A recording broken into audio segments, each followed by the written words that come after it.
Rasulullah sallallahu alaihi wasallam pernah bersabda yang maksudnya sesiapa yang Allah kehendaki kebaikan baginya, maka Allah akan berikan kefahaman agama kepadanya. Tuan-tuan dan puan-puan, berdasarkan hadis yang sahih ini, Dr. Haris Ismail, pemilik saluran YouTube Protagonis Insight dan Manhaj Dumuwah, mendakwa bahawa tujuan dia membuat video-video sejak daripada awal dahulu ialah untuk memberi kefahaman agama kepada para penontonnya.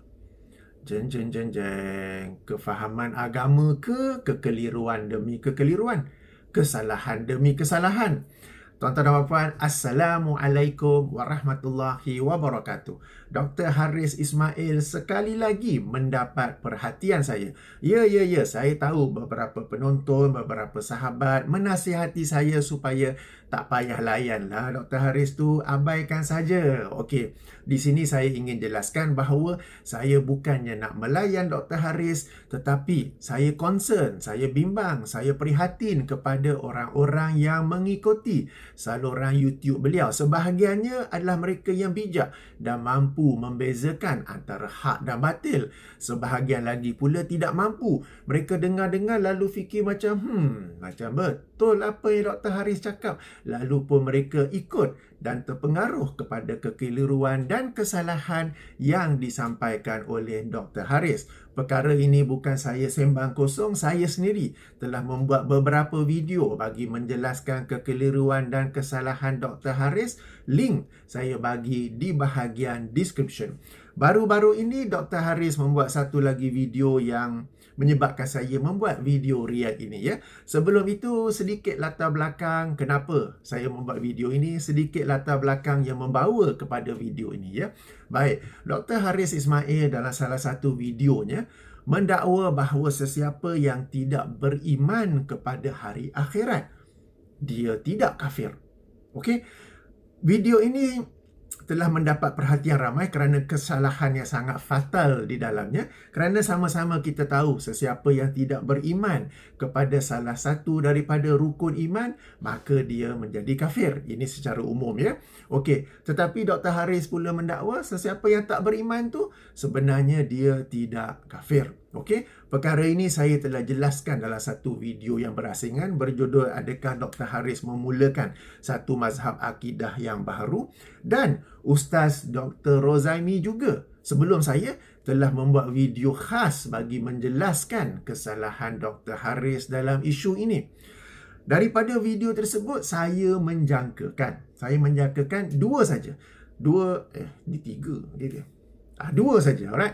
Dua saja. Pertama, sama ada Dr. Haris menjelaskan bagaimana dia sampai kepada kesimpulan tersebut, bagaimana dia sampai kepada rumusan tersebut, sebab ini sudah masuk dalam hal akidah, di mana apabila seseorang itu tidak beriman kepada hari akhirat, boleh pula tak kafir.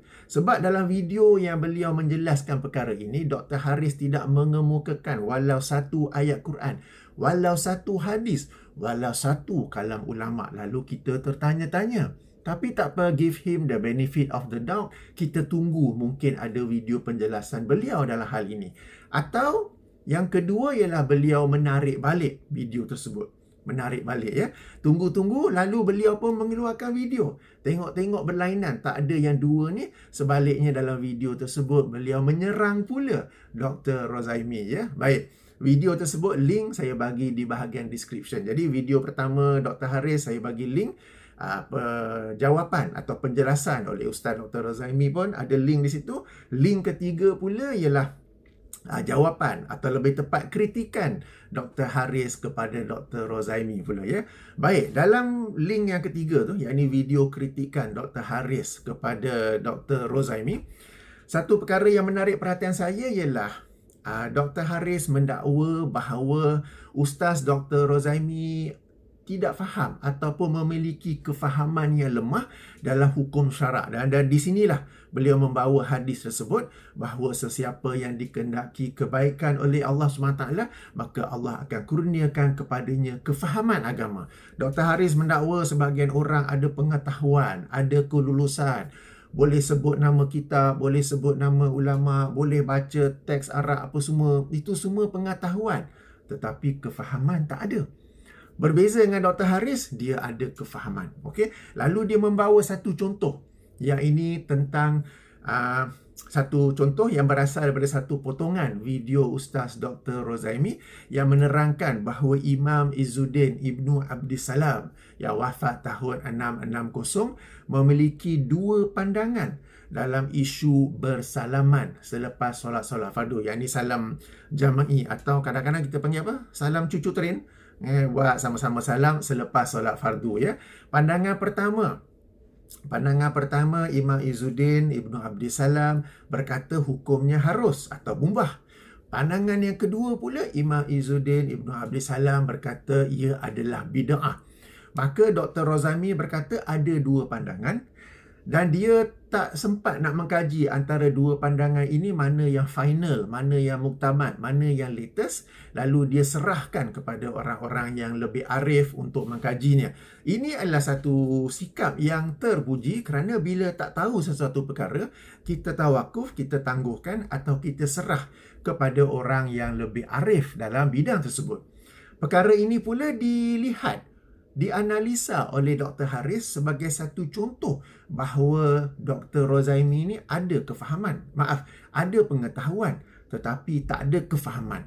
Kerana menurut Dr. Haris, apabila kita nak mendakwa seseorang imam, sarjana atau tokoh itu telah berubah pandangan, mestilah perubahan itu melibatkan sesuatu hukum. Yang ini salah satu daripada 5 hukum taklifi. Hukum wajib, hukum sunat, mubah, makruh, haram. Jadi apabila nak dikatakan seorang tokoh itu telah berubah pandangan tu berubah macam mana? Sama ada daripada haram menjadi makruh ke, daripada harus menjadi makruh ke, daripada wajib menjadi sunat ke, maka bila nak kata adanya perubahan pandangan, mestilah melibatkan ataupun kesimpulannya tu ada perubahan daripada salah satu hukum yang 5 ini. Adapun bagi kes Imam Izzuddin Ibnu Abdissalam dan juga isu bersalaman selepas solat-solat fardu, menurut kefahaman Dr. Haris, tak ada berlaku perubahan sebab pertama, Imam Izzuddin Ibnu Abdissalam berkata harus. Kedua, berkata bid'ah. Menurut Dr. Haris, bid'ah ni bukan hukum, ia adalah perbuatan. Dari sudut hukum sama sajalah harus, tak ada perubahan hukum pun. Jadi di sini beliau mendakwa bahawa Dr. Rozaimi ni sekadar tahu je, tahu baca kitab, tahu sebut tapi tak faham. Sementara dia pula yang ini Dr. Haris faham. Okey, tuan-tuan puan-puan boleh rujuk video beliau dalam perkara ini. Baik. Di sini inilah yang menarik perhatian saya. Saya pun tertanya-tanya, apa pandangan sebenar Imam Izzuddin Ibnu Abdissalam dalam isu bersalaman selepas solat fardu ni? Jika ada perubahan, apa perubahannya, apanya? Lalu saya pun merujuk kepada kitab-kitab beliau dan kitab ulama yang ada mengulas tentangnya, dan hasil kajian, hasil rujukannya, inilah yang ingin saya kongsi bersama tuan-tuan dan puan-puan dalam video ini. Daripada perkongsian ini, saya harap kita dapat belajar beberapa perkara. Antaranya, kita dapat lihat siapa yang lebih faham. Siapa yang lebih faham dalam isu ini. Kedua, kepentingan untuk mengkaji. Sebab nampaknya Dr. Haris, dia membuat kesimpulan ni, bahawa yang dia ni lebih faham daripada Dr. Rozaimi, semata-mata berdasarkan keratan video tu. Dia tak buka kitab pun nampaknya. Okey, yang ketiga, kepentingan memahami bahasa Arab bukan untuk tonton berita Al Jazeera tetapi untuk membaca kitab-kitab klasik, kitab-kitab Turath. Alright? Dan mungkinlah ada apa-apa manfaat yang lain, mungkinlah juga manfaat yang lain tentang okey, amalan yang juga di sebahagian masjid, di sebahagian surau kita ada buat yang ini bersalaman secara jami'i, bersalaman secara ada yang panggil macam apa, kereta api. Kan selepas solat-solat fardu, apakah ia sunnah atau bid'ah. Okey, jadi tuan-tuan puan-puan, ayuh kita kaji. Saya akan alihkan kamera saya ni untuk menghadap laptop laptop saya, sama-sama kita mengkaji daripada kitab-kitab yang asal, kitab-kitab karangan Imam Izzuddin Ibnu Abdissalam sendiri, untuk melihat perkataan beliau dan juga perkataan para ulama yang hidup sezaman dengan beliau dan selepas, untuk sama-sama kita lihat siapa yang sebenarnya faham, siapa yang sebenarnya tak faham, siapa yang sebenarnya up dirinya. Sebab Bila saya kata tadi, sahabat-sahabat menasihati jangan layan Dr. Haris, lalu saya kata saya pun membuat video bukan sebab nak layan, tapi untuk memberi penjelasan kepada para penonton yang mungkin ada sebahagian yang macam betul juga Dr. Haris ni kan. Dan juga satu pelajaran lain ialah supaya kita ini ada sikap rendah diri. Jangan bos, jangan ujub, jangan kagum terhadap diri sendiri. Confident untuk buat video mesti ada, confident lah sikit, tapi cakap tu janganlah over sangat. Sebab memuji diri sendiri sebegitu hebat, bila dah puji diri begitu hebat, kita nak minta maaf, nak tarik balik pun susah sebab akan melibatkan ego. Ia tidak lagi melibatkan untuk memberi kefahaman atau memberi pengetahuan kepada orang ramai, tetapi lebih kepada memelihara ego diri sendiri yang telah pun dipuji-puji, yang telah pun di-up sebelum ini ya. Jadi kita memang kena bersifat confident dalam membuat video, tapi janganlah pula sampai ke tahap yang seperti mana yang tuan-tuan boleh nilai sendirilah daripada sikap dan akhlak Dr. Haris dalam perkara ini ya. Baik, ayo sama-sama kita baca kitab dalam topik ini. Baik, tuan-tuan dan puan-puan, di hadapan skrin anda ini ialah kitab Imam Izzuddin Ibnu Abdissalam yang berjudul Qawaidil Ahkam fi Masalihil Anam. Okey, oleh beliau yang wafat tahun 660 Hijrah.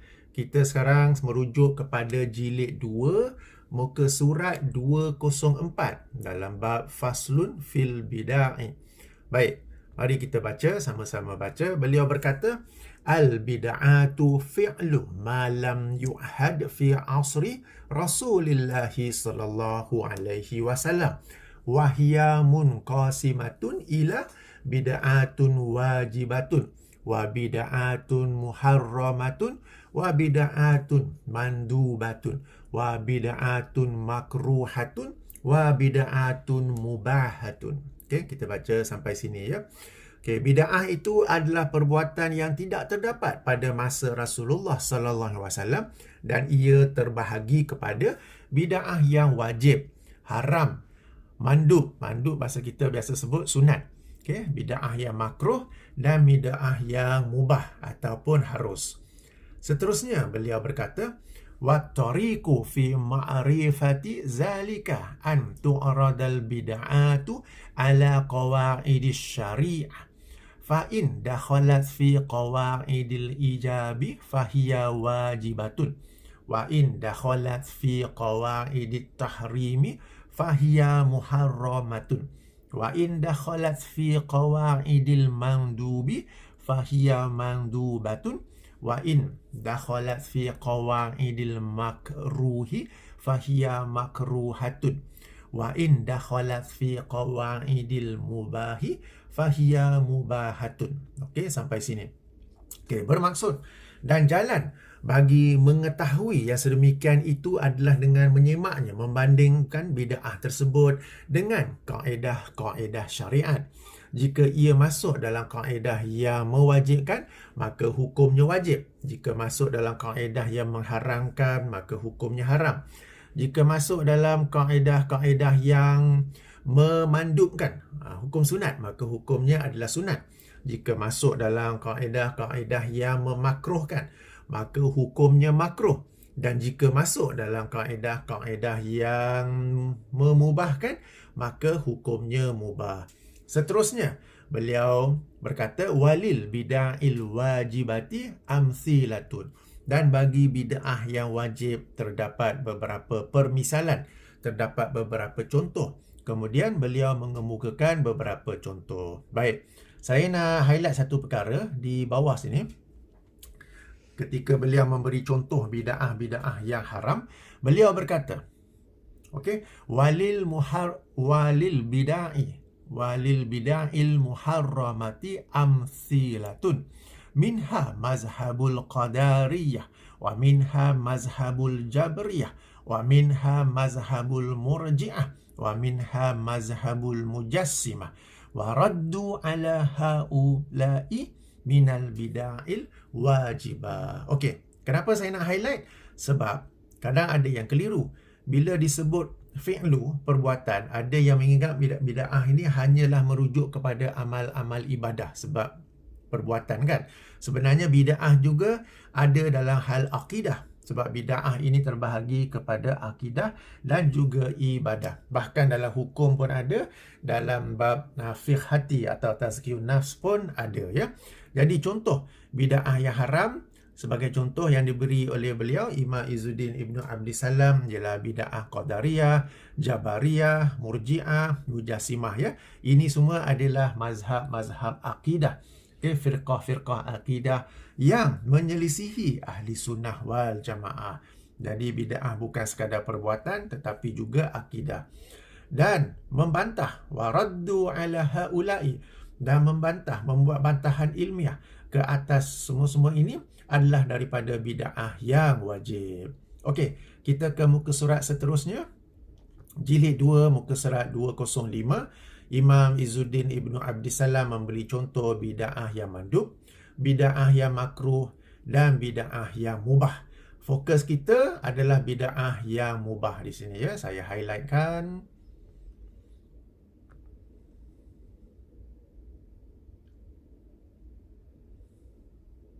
Okey, beliau berkata walil bid'il mubahati amthilatun minha al-musafahatu aqibas subhi wal asri. Dan bagi bid'ah yang mubah terdapat beberapa contoh, beberapa permisalan, di antaranya amalan saling bersalaman yang menyusuli solat subuh dan asar.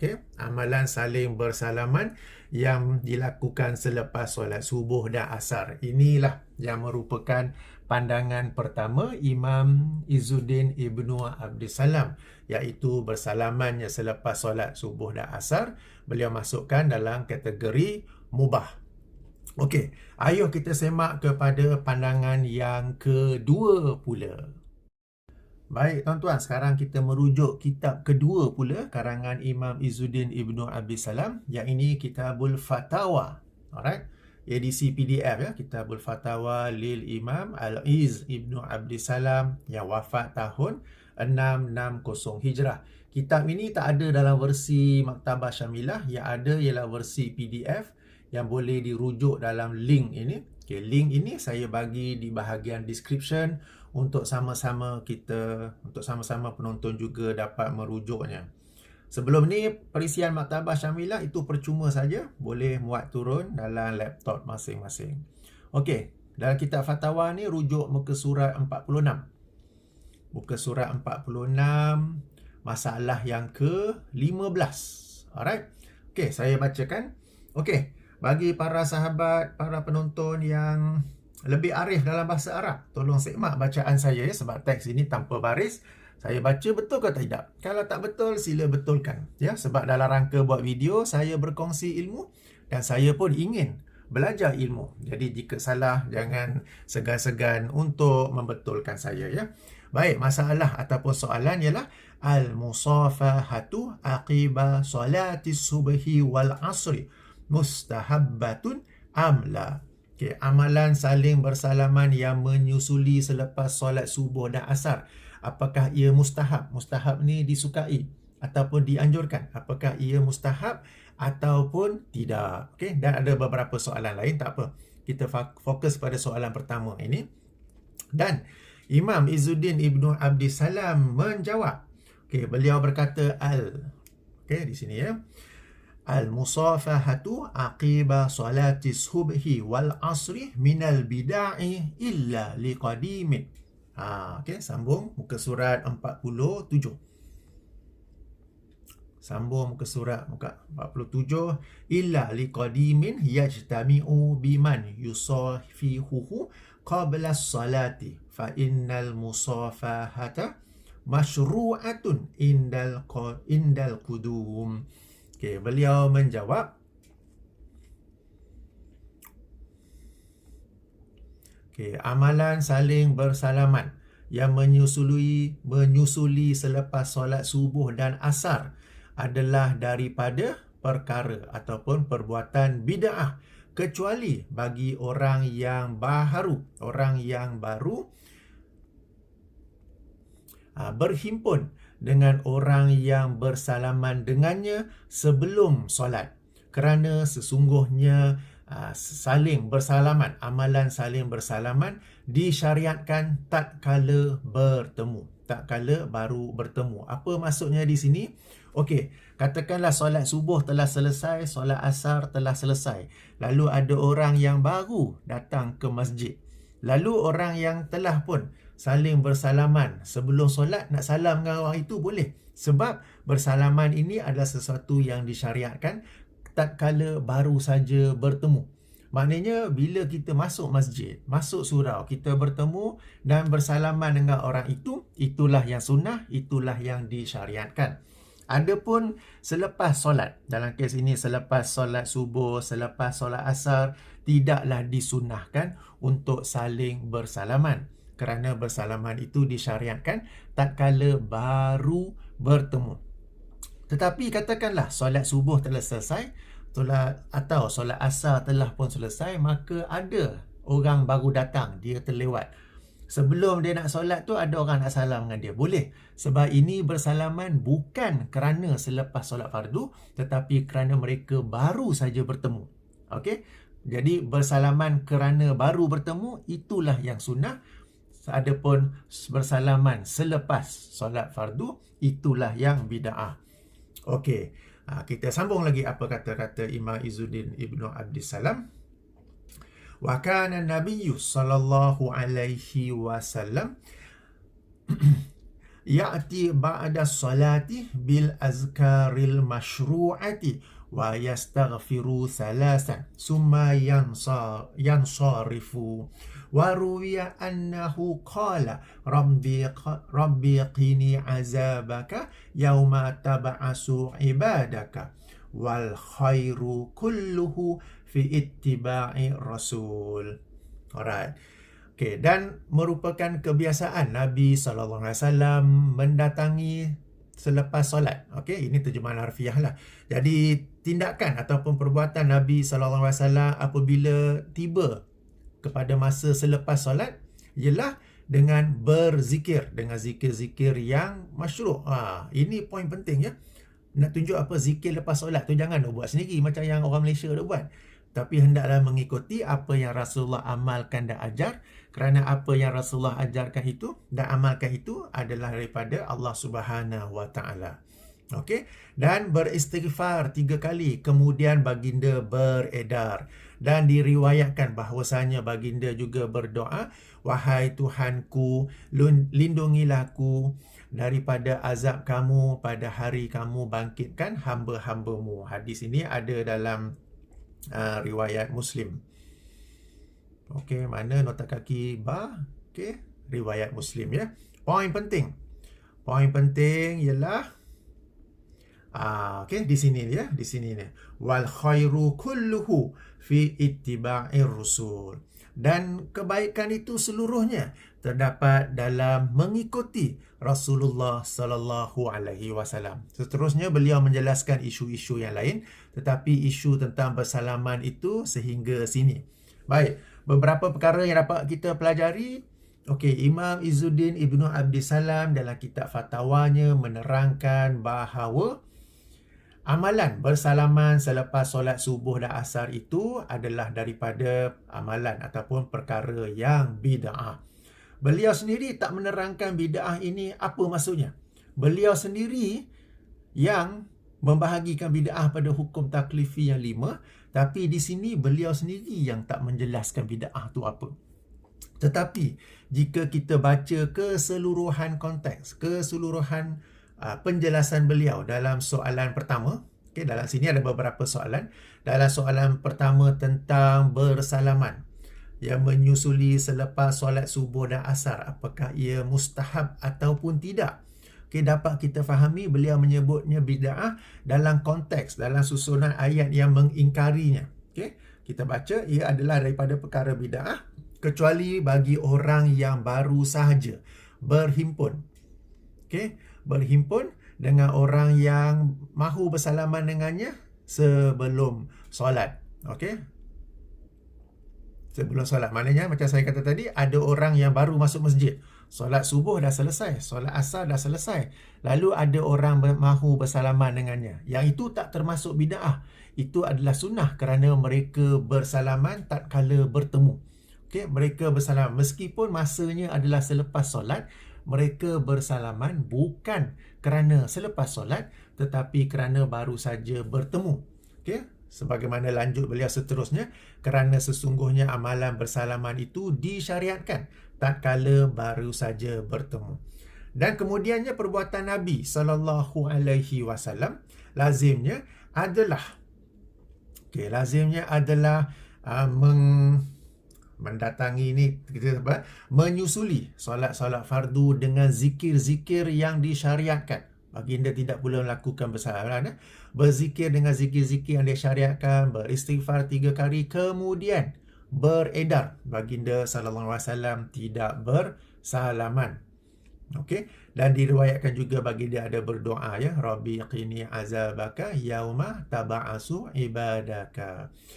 Dan yang terbaik adalah pada mengikuti keseluruhan amalan Rasulullah sallallahu alaihi wasallam. Perhatikan bahawa Imam Izzuddin Ibnu Abi Salam sendiri tidak membahagikan, tidak menerangkan bid'ah yang beliau maksudkan itu harus ke, makruh ke, haram ke. Tetapi daripada keseluruhan penjelasan beliau ini dapat kita fahami bahawa ia adalah sesuatu yang beliau ingkari, sesuatu yang beliau tolak ya daripada keseluruhan penjelasannya. Dan kebaikan itu seluruhnya terdapat pada mengikuti Rasulullah sallallahu alaihi wasallam. Satu perkara lain saya nak highlight ialah perhatikan bagaimana Imam Izzuddin Ibnu Abdul Salam juga berhujah dengan cara Nabi tak buat, maka kita pun jangan buat. Okay, para pencinta bid'ah selalu kata apa? Nabi tak buat, tapi tak bermaksud tak boleh buat. Tengok. Kalau kita baca penghujahan di sini, Imam Izzuddin Ibnu Abdul Salam juga berhujah dengan hujah Nabi tak buat, maka kita juga jangan buat. Kerana kebaikan itu seluruhnya adalah pada mengikuti Rasulullah. Rasulullah buat, kita buat. Rasulullah tak buat, kita tak buat. Ini dalam urusan agama ya.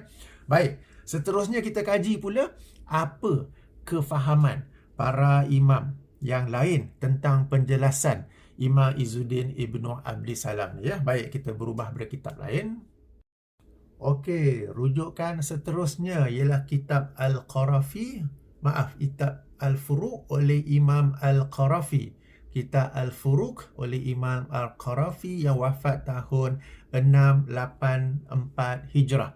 Sesiapa yang belajar dalam bidang fiqh dan usul fiqh pasti mengenal Imam Al-Qarafi, seorang imam yang hebat, memiliki penulisan-penulisan yang hebat dalam topik ini ya. Jadi beliau dalam kitabnya Al-Furuq jilid 4 muka surat 252, jilid 4 muka surat 252 edisi Maktabah Syamilah ada membicarakan perkara ini. Lalu kita lihat apa kefahaman beliau terhadap kata-kata Imam Izzuddin Ibnu Abdul Salam. Sebab sebelum ini bila kita rujuk di sini, Imam Izzuddin Ibnu Abdul Salam tak kata pun makruh ke, haram ke, masih harus ke apa kan. Beliau sekadar menerangkan bahawa ia adalah bid'ah dan kebaikan seluruhnya adalah pada mengikuti Rasulullah sallallahu alaihi wasallam. Okey. Alright, mari kita rujuk apa pula kefahaman ahli fiqh yang hebat. Dan beliau ini wafat 684 Hijrah. Imam Izzuddin Ibnu Abdul Salam wafat tahun 660 Hijrah.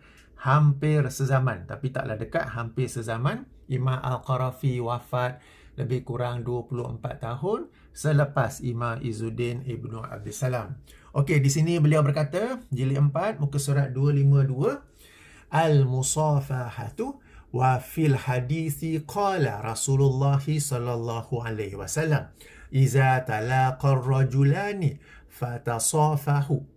fatasafaha tahattat zunubuhuma wa kana aqrabuhuma ila Allahi aksarahuma bishran fadalla al-hadithu ala mashru'iyyatil musafahati indal liqa وهو يقتضي أن ما يفعله أهل الزمان minal musafahati indal faraghi minas salati bid'atun ghairu masyru'atin wa kana asy-syekh Izzuddin Ibnu Abdissalam yanha anhu wa yunkiruhu ala fa'ilihi. Sambung muka surat seterusnya. Wa yaqulu innama syuri'at al-musafahatu indal liqa'i amma man huwa jalisun ma'al insani fala yusafihuhu. Okey, apa kata Imam Al-Qarafi?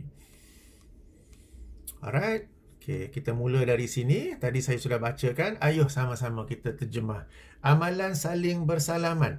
Dan di dalam hadis telah bersabda Rasulullah sallallahu alaihi wasallam, apabila dua orang bertemu lalu saling bersalaman, gugurlah dosa-dosa mereka, dan adalah orang yang paling hampir kepada Allah adalah yang paling banyak menggembirakan. Fadallah, maka hadis ini menjadi dalil. Fadallal hadis, maka hadis ini menjadi dalil atas disyariatkan untuk saling bersalaman tatkala bertemu, indal liqa. Okey, dan ia juga menunjukkan bahawa apa yang dilakukan oleh orang-orang pada zaman ini daripada amalan saling bersalaman tatkala selesai daripada solat adalah bid'ah ghairu masyru'atin, adalah bid'ah yang tidak disyariatkan. Wakana, dan adalah Syekh Izzuddin Ibnu Abdissalam, yang kita dahulukan kan, yanha anhu wa yunkiruhu ala fa'ilihi, beliau melarang daripadanya dan mengingkari atas orang yang melakukannya. Dan dikatakan, sesungguhnya yang disyariatkan hanyalah bersalaman tatkala bertemu. Adapun orang-orang yang dia sudah duduk bersama orang lain, maka tidaklah disyariatkan untuk bersalaman sebab dah duduk sekian lama kan. Jadi bersalaman itu adalah pada saat baru bertemu, tatkala baru bertemu. Jadi apa ya kefahaman Imam Al-Qarafi di sini? Bahawa Syekh Izzuddin Ibnu Abdissalam juga turut Syekh Izzuddin Ibnu Abdissalam telah melarang dan mengingkarinya. Okey, sekarang ini nampak tak? Al-Qarafi faham apa kefahaman Al-Qarafi daripada kata-kata Imam Izzuddin Ibnu Abdissalam dalam Al-Fatawa. Bahawa apa yang dimaksudkan oleh Imam Izzuddin itu adalah larangan. Dan pengingkaran. Alright, jadi ia bukanlah harus sebagaimana yang difahami oleh Dr. Haris, tetapi ia adalah larangan dan pengingkaran. Sebabnya samalah, kerana yang disyariatkan adalah tatkala bertemu. Adapun telah sekian duduk begitu bersama-sama, tidaklah lagi disyariatkan. Perhatikan satu poin lain. Imam Al-Qarafi, imam dalam fiqh dan usul fiqh, imam besar dalam bidang fiqh dan usul fiqh, pun tidak membicarakan perkara ini dari sudut hukum yang 5. Beliau langsung tak sebut makruh ke, haram ke, mubah ke, tetapi beliau sendiri menyebut ia adalah bid'ah yang tidak disyariatkan. Dan beliau juga apabila menyebut Syekh Izzuddin Ibnu Abdissalam, beliau menyebutnya sebagai melarang daripadanya dan mengingkarinya. Nampak tak? Di sini saya nak tunjuk satu perkara penting. Dr. Haris ini dia tak tahulah ilmu dia takat tu ke apa ke. Dia beranggapan bahawa ilmu Islam ini hanyalah terbatas pada hukum yang 5 itu sahaja. Apa-apa yang di luar tu dia cannot brain lagi dah. Sel-sel dah tidak berhubung. Lalu dia beranggapan orang yang apabila tidak membicarakan hukum yang 5 itu, orang itu tidak ada kefahaman agama ataupun belum belajar. Kalau tuan-tuan bapa ingat dalam video-video lain, beliau ada juga mengkritik saya sebagai orang yang tidak tahu tentang hukum yang 5 itu. Padahal dia yang demikianlah juga ya dalam isu ini. Kalau nak katalah orang yang tidak membicarakan sesuatu isu agama daripada hukum yang 5 itu orang yang tak belajar lah, tak pada kefahaman lah apalah. Sebelum ini Imam Izzuddin Ibnu Abdissalam ketika membicarakan topik ini dalam fatwanya langsung tak bincang harus ke makruh ke haram ke, ini Imam Izzuddin tak faham ke? Padahal dialah orang yang membahagikan bid'ah tu pada hukum taklifi yang 5. Tapi di sini beliau sendiri langsung tak menyentuh. Akhir-akhirnya apa dia kata? Dan kebaikan itu seluruhnya adalah pada mengikuti Rasulullah sallallahu alaihi wasallam. Demikian juga Imam Al-Qarafi, imam besar dalam bidang fiqh dan usul fiqh. Bila bincang perkara ini, okey, langsung tak sebut harus makruh haram. Tapi apa yang beliau sebut adalah bid'ah yang tidak disyariatkan, dan Syekh juga melarang dan mengingkarinya. Okey, alright. Rujukan seterusnya. Baik, rujukan yang seterusnya ialah kitab Al-Ibda' fi Madar Al-Ibtida' oleh Syekh Ali Mahfuz. Okey. Al-Ibda' fi Madar Al-Ibtida' oleh Syekh Ali Mahfuz. Kitab ni tak silap saya sudah pun diterjemahkan dalam bahasa Indonesia. Baik, tak mengapa. Di muka surat 420, beliau ada juga masuk ataupun menyentuh dalam bab saling bersalaman ini, ya. Dan beliau berkata, saya terjemah terus, dah panjang sangat dah video ni. Okey. Dan ada pun saling bersalaman, maka ia adalah sunnah tatkala bertemu. Okey. Sunnah tatkala bertemu. Dan di dalam di dalam hadis Rasulullah sallallahu alaihi wasallam bersabda, apabila dua orang saling bertemu lalu saling bersalaman, maka gugurlah dosa-dosa mereka, dan adalah orang yang paling hampir antara mereka berdua kepada Allah adalah yang paling banyak menggembirakan. Hadis riwayat Imam Abu Daud dan Tirmizi. Dan daripada Qatadah, beliau berkata ataupun bertanya kepada Anas bin Malik radhiyallahu anhu, apakah saling bersalaman ini terdapat ataupun berlaku di kalangan para sahabat Rasulullah sallallahu alaihi wasallam? Anas berjawab, na'am. Yang ini ya, ada berlaku, ya. Riwayat Imam Al-Bukhari dan At-Tirmizi. Dan demikian juga daripada hadis-hadis yang menjadi dalil atas disyariatkannya untuk saling bersalaman tatkala bertemu. Okey, ini poin penting. Adapun menyusuli selepas selesainya solat, okey, yang ini dengan bersalaman itu, maka ia tidaklah disyariatkan. Dan berkata Syekhul Islam Izzuddin Ibnu Abdissalam, okey, beliau ini melarang daripada yang sedemikian itu dan mengingkari atas perbuatannya dengan berkata sesungguhnya yang disyariatkan hanyalah bersalaman tatkala bertemu. Okey, tatkala bertemu. Sekali lagi, ya. Jadi Syekh ini pun memahami perkataan Imam Izzuddin Ibnu Abdissalam dalam kitab Al-Fatawanya itu sebagai larangan dan juga pengingkaran. Okay, jadi saya bawa dua contoh daripada Imam Al-Qarafi dan Syekh Ali Mahfuz, bagaimana mereka ini memahami kata-kata Imam Izzuddin Ibnu Abdissalam, bahawa apa yang diperkatakan oleh imam itu adalah satu larangan dan juga pengingkaran. Okey, meskipun Imam Izzuddin Ibnu Abdissalam tak sebut harus makruh haram, tapi mereka faham dengan membaca keseluruhan teks penjelasan, atau kita kata nada penjelasan, ia menunjukkan kepada larangan dan juga pengingkaran. Kemudian perhatikan juga bagaimana Imam Al-Qarafi dan Syekh Ali Mahfuz, kedua-duanya pun tak bincang dari sudut hukum yang 5. Harus ke, makruh ke, haram ke. Mereka menyebut ia adalah bid'ah ataupun bukan sunnah, dan menukil daripada Syekhul Islam Izzuddin Ibnu Abdissalam bahawa beliau melarang daripadanya dan mengingkari ke atas pembuatnya, ya. Okey.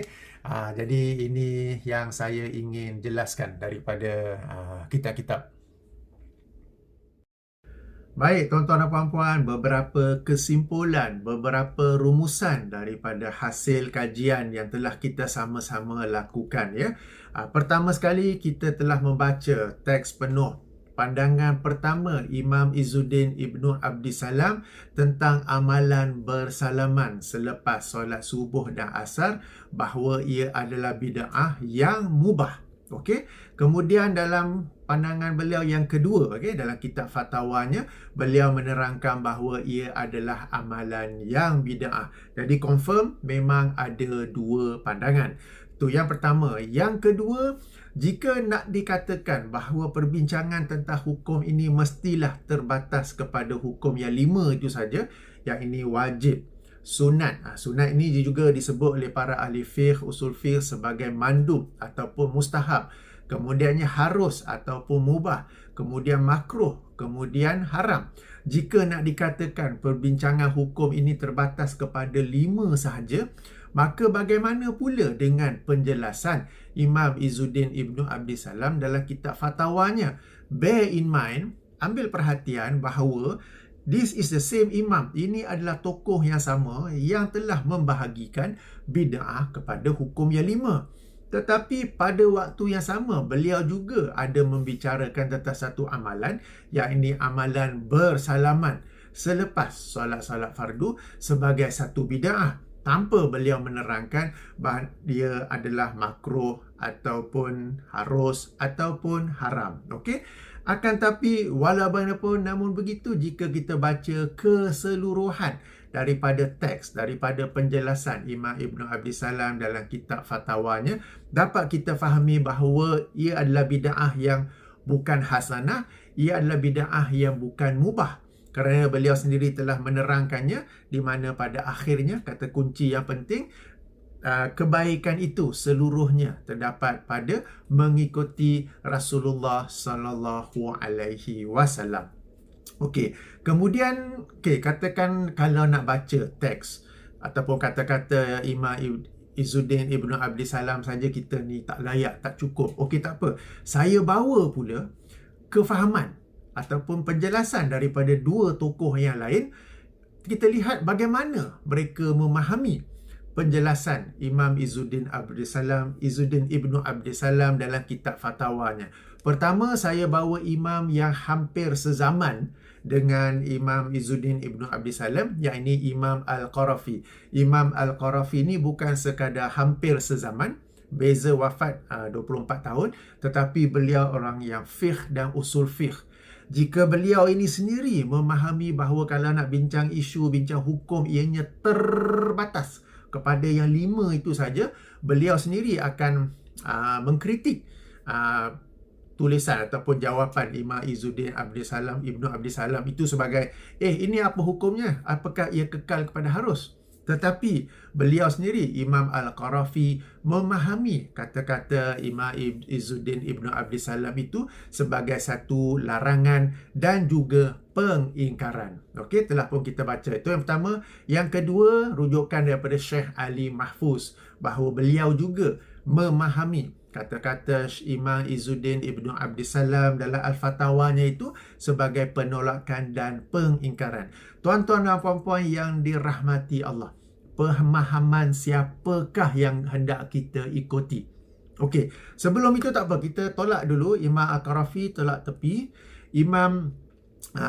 Syekh Ali Mahfuz kita tolak tepi berdasarkan tulisan, berdasarkan jawapan Imam Izzuddin Ibn Abdissalam sahaja dalam kitab Al-Fatawanya tu, berdasarkan nada penjelasan beliau, berdasarkan cara penjelasan beliau, sama-sama kita dapat fahami bahawa ia adalah sesuatu yang beliau tolak, bukan sesuatu yang sekadar harus, bukan sesuatu yang beliau setuju, tetapi yang beliau ingkari. Kata kunci, sekali lagi saya ulangi, terdapat di akhirnya apabila beliau berkata kebaikan itu seluruhnya terdapat pada mengikuti Rasulullah sallallahu alaihi wasallam. Kalau kita baca ini saja sudah cukup untuk kita faham bahawa pandangan kedua Imam Izzuddin Ibn Abdissalam ini berbeza dengan pandangan pertama. Pertama, beliau berkata harus atau mubah.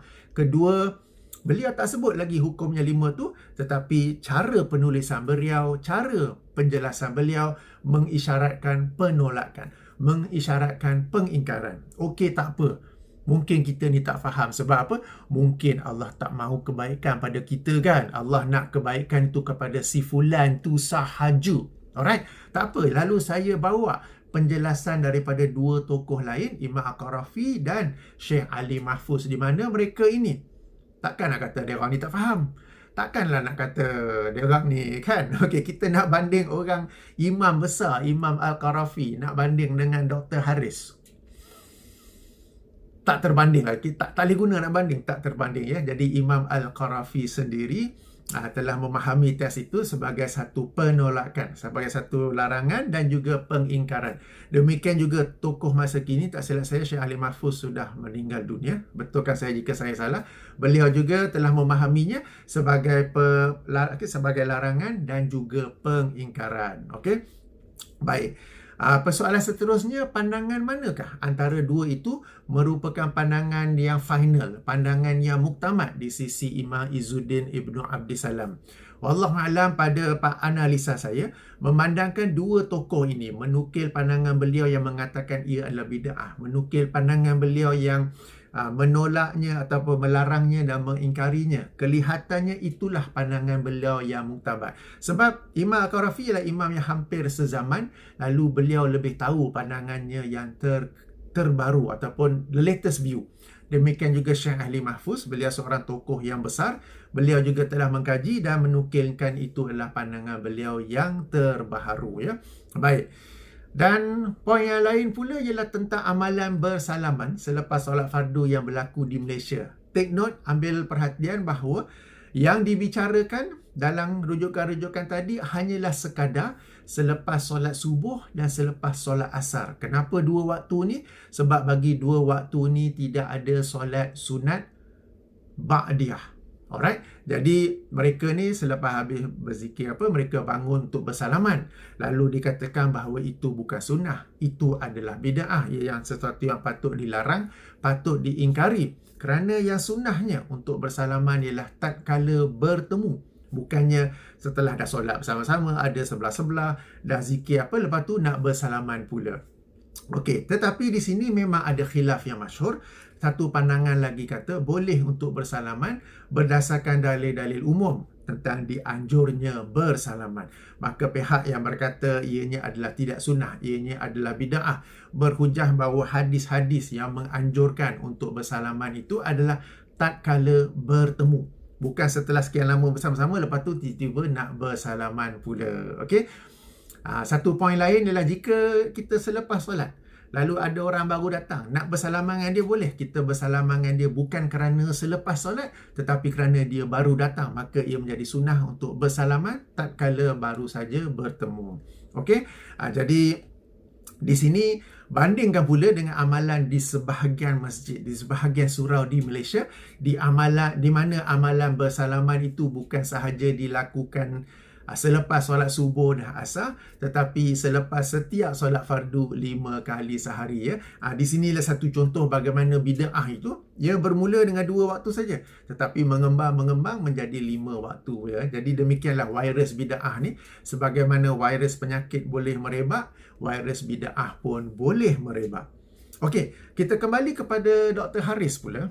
Okey. Dr. Haris ini tak silap saya dalam video yang lain, beliau ada menekankan untuk kita ni bertabayun, menyemak dulu. Tapi kenapa beliau tidak semak terlebih dahulu teks-teks ataupun kata-kata sebenar, tulisan sebenar Imam Izzuddin Ibnu Abdissalam? Kenapa dia tak semak sendiri?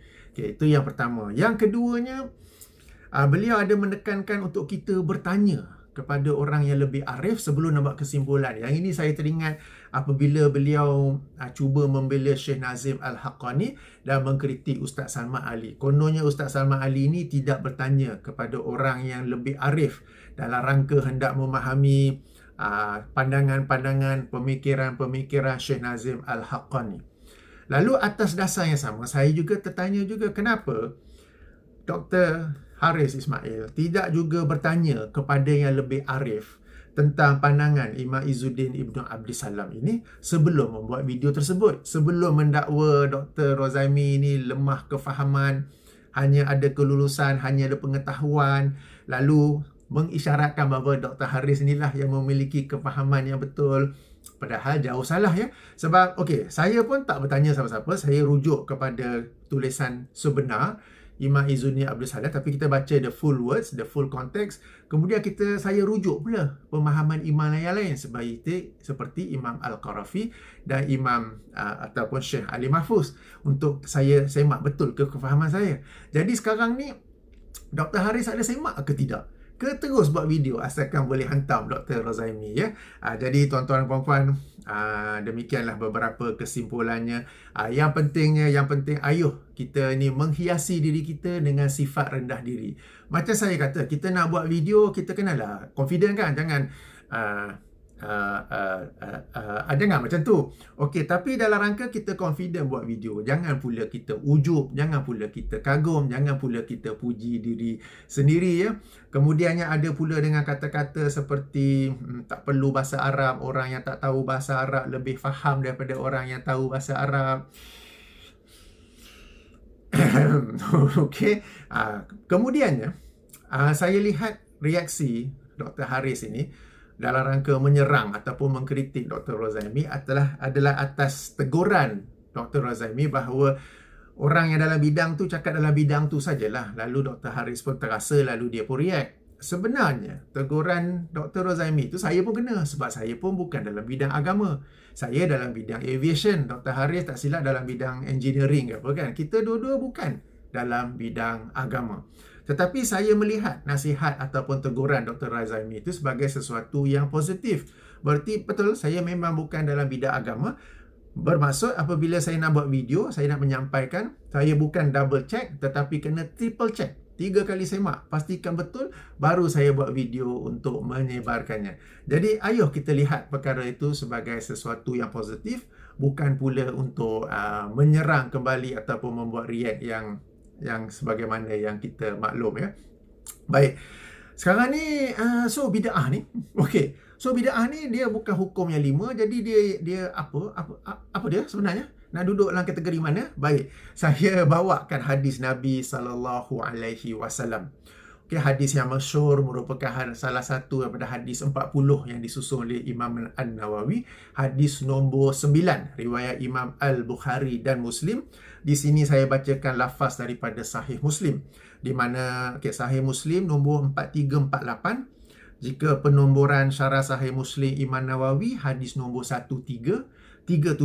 Tak apa, hadis ke-9 daripada hadis 40 Imam Nawawi, di mana Rasulullah sallallahu alaihi wasallam bersabda, "Ma nahaitukum anhu fajtanibuhu wa ma amartukum bihi faf'alu minhu mastata'tum fa innama ahlakal lazina min qablikum kasratu masailihim wa ikhtilafuhum ala anbiyaihim." Bermaksud, apa saja yang aku melarang kalian daripadanya, maka jauhilah ia. Dan apa saja yang aku suruh, aku perintah kalian dengannya, maka lakukanlah ia mastata'tum, apa yang kamu mampu.